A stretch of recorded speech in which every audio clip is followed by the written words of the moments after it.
अब नीतीश कुमार और चंद्रबाबू नायडू बड़ी एक्टिव मोड पर आ गए हैं। 11 बजे के प्रोग्राम में मैं चंद्रबाबू नायडू और नीतीश कुमार का पूरा विश्लेषण करूंगा। अभी तो मैं आपको संक्षिप्त में बताऊंगा। आप दर्शकों की मालूम है कि 35-37 मिनट का ही है प्रोग्राम, तो आप दर्शकों का समय बर्बाद नहीं करूंगा। लेकिन चंद्रबाबू नायडू और नीतीश कुमार बड़ी एक्टिव हो गए। इस चीज को लेकर के खासा चिंता भारतीय जनता पार्टी के केंद्रीय नेतृत्व में मोदी और शाह को हो गई है।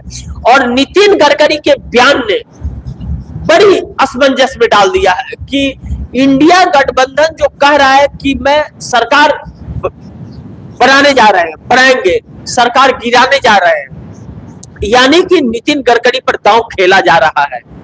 और यह ऐसे ही वक्त में सारी चीजें क्यों हो रही है, यह भी महत्वपूर्ण है।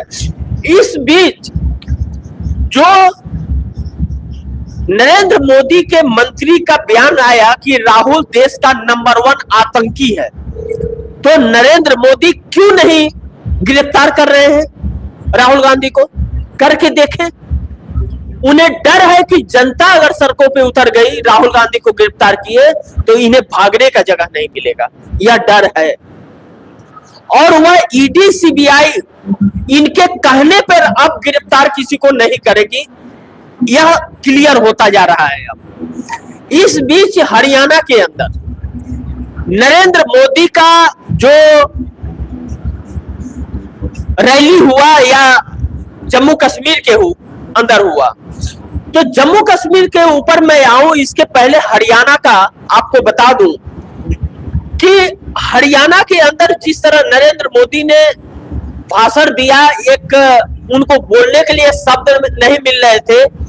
और यह जो कांग्रेस 65 से 70 सीटें आएंगी कांग्रेस की, यह कहा जा रहा है, तो वहां के एक जाति समीकरण को मैं आप दर्शकों को समझा देता हूं कि क्यों उसकी 70 सीटें आएंगी।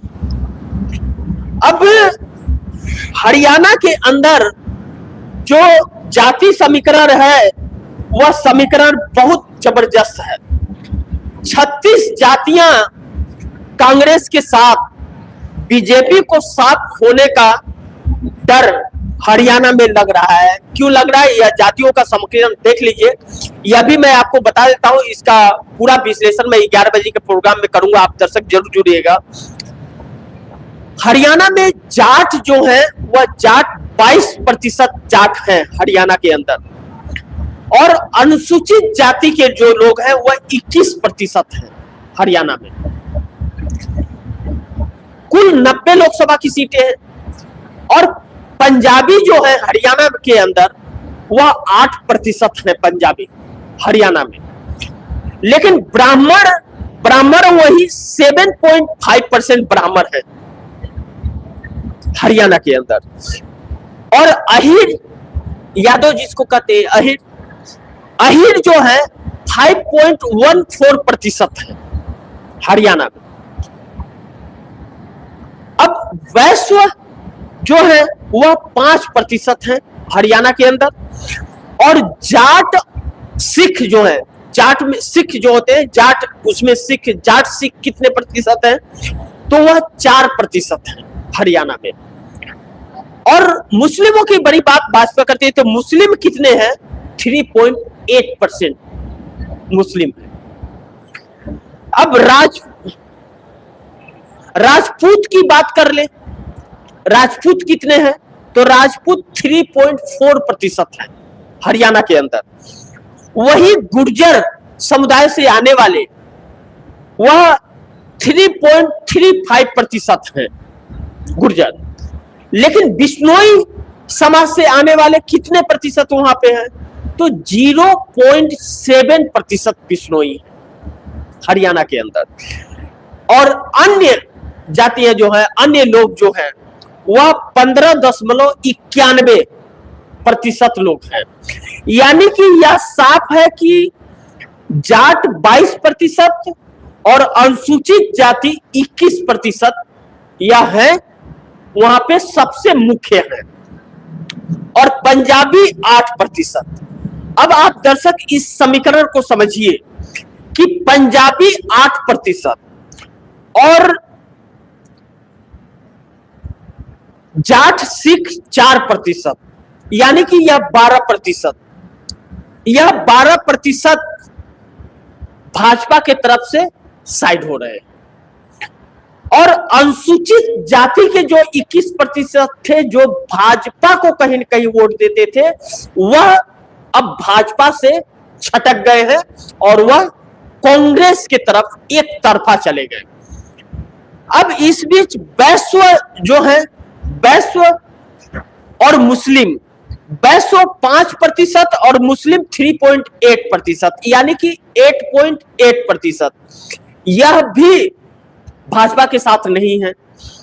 अब ऐसे में बिश्नोई समाज जो है 0.7%, यह भी इनको वोट देता था, यह भी साथ नहीं है। अन्य 15.91% जो हवा के रुख को देखते हुए वह वोट करते थे, उन्होंने साफ इंकार किया है कि भाजपा को हराना है और कांग्रेस को जिताना है।